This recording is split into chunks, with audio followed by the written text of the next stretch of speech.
इबरतनाक और सच्ची कहानी 4 से 5 मिनट में सुनाना चाहता हूं, बिल्कुल सीधे साधे अल्फाज में जो आपको समझ में आए। माइकल जैक्सन को कौन नहीं जानता? माइकल जैक्सन जिसने म्यूजिक और डांस को एक नया अंदाज दिया। माइकल जैक्सन एक दिन नुजूमी यानी ज्योतिषी के पास गया और कहा कि मैं तुमसे 2 सवाल करता हूं, तुम इसका जवाब दो। नुजूमी ने कहा कि जरूर, मैं कोशिश करता हूं। माइकल जैक्सन ने कहा, क्या ये मुमकिन है कि मेरा ये जो काला रंग है ये गोरा हो जाए? और दूसरा मेरा सवाल यह है कि मेरी जिंदगी कितनी है, मैं कितने साल तक जिंदा रहूंगा? तो उस नुजूमी और ज्योतिषी ने कहा कि देखिए, जहां तक तुम्हारी शक्ल की बात है, ये जैसी है वैसी ही रहेंगी, इसको तुम बदल नहीं सकते। और जहां तक आपकी उम्र की बात है, इंसान दुनिया में 60-70 या बहुत हो गया तो 100 साल तक ही जिंदा रह सकता है।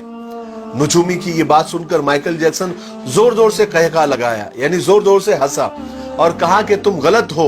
अगर तुम गलत नहीं भी हो तो मैं तुमको गलत साबित करके रहूंगा, और मैं ये दोनों काम करके रहूंगा। मैं अपनी काली शक्ल को गोरी भी कर दूंगा और मैं 150 साल तक यानी 150 साल तक जिंदा रहकर बताऊंगा।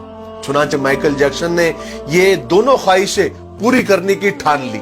सबसे पहले उसने अपनी रंगत और शक्ल बदलना शुरू की। उसके लिए उसने अमेरिका और यूरोप के 55 चोटी के प्लास्टिक सर्जन डॉक्टर्स की खिदमत हासिल की। यहां तक कि 1987 तक उसने अपनी बिल्कुल शक्ल, जिल्द, हरकत सब कुछ बदल दिया। यानी काले और सियाह माइकल जैक्सन की शक्ल अब एक खूबसूरत औरत की शक्ल जैसी हो गई थी। एक नया और गोरा माइकल जैक्सन लोगों ने देखा, बल्कि देखी भी बोले तो चलेगा। उसने 1987 में बेट नाम की अपनी तीसरी एल्बम को जारी किया। यह गोरे माइकल जैक्सन की पहली एल्बम थी जो बहुत कामयाब रही। तकरीबन 3 करोड़ उसकी कॉपियां फरोख्त हुई। इस एल्बम के बाद उसने बहुत सारे सोलो टूर्स भी किए, मुल्कों मुल्कों, शहर शहर गया और अपने शोज के जरिए उसने करोड़ों डॉलर कमाए। इस तरह उसने अपने काले रंगत को सबसे पहले शिकस्त दी। उसके बाद माइकल ने अपने माजी से भागना शुरू किया, अपने अतीत से भागना शुरू किया। उसने तमाम अपने खानदान से रिश्ते नाते तक तोड़ लिए, अपने एड्रेस चेंज कर लिए, यहां तक के पैसे के दम पर उसने गोरे माँ बाप तक खरीद लिए और उसने अपने पुराने दोस्तों से जान छुड़ा ली। और इसकी वजह से वो अकेला भी होता गया और बनावटी और आर्टिफिशियल और मसनूई दुनिया में और उसके भंवर में वो फंसता चला गया। इसी आर्टिफिशियल तरीके से उसने एक बेटा बेटी भी पैदा किए। अब बारी थी 150 साल तक जिंदा रहने की, और उसने 150 साल जिंदा रहने के लिए वो जतन किए, वो तरीके अपनाए जो हम सोच भी नहीं सकते। वो सिर्फ ऑक्सीजन तंबू में ही सोता था और जरासीम और बैक्टीरिया और बीमारी के असरात से दूर रहने के लिए उसने दस्ताने पहनना शुरू कर दिए। लोगों से हाथ मिलाने से पहले वो हैंड ग्लोव्स पहनता था।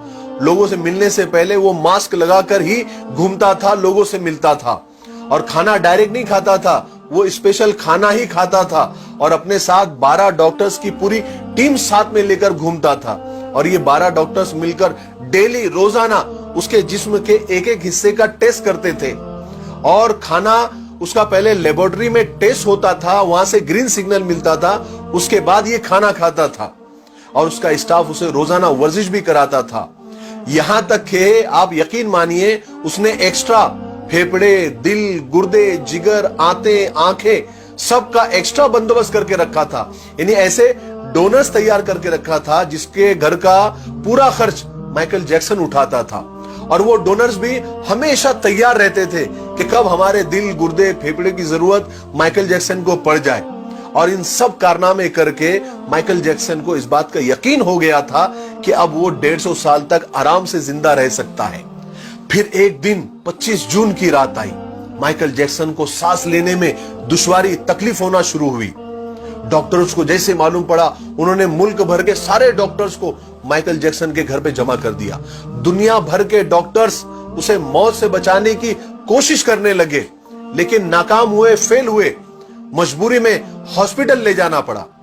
और वो शख्स जो 150 साल जीने के लिए उसने सब कुछ किया, सिर्फ 30 मिनट में मर गया। 30 मिनट में उसकी रूह चुटकी से भी कम टाइम में खुदा के पास पहुंच गई। माइकल के मरने की खबर 10 मिनट में उस वक्त गूगल पर 10 लाख लोगों ने पढ़ी। और गूगल का उस वक्त का सबसे बड़ा ट्रैफिक रिकॉर्ड था।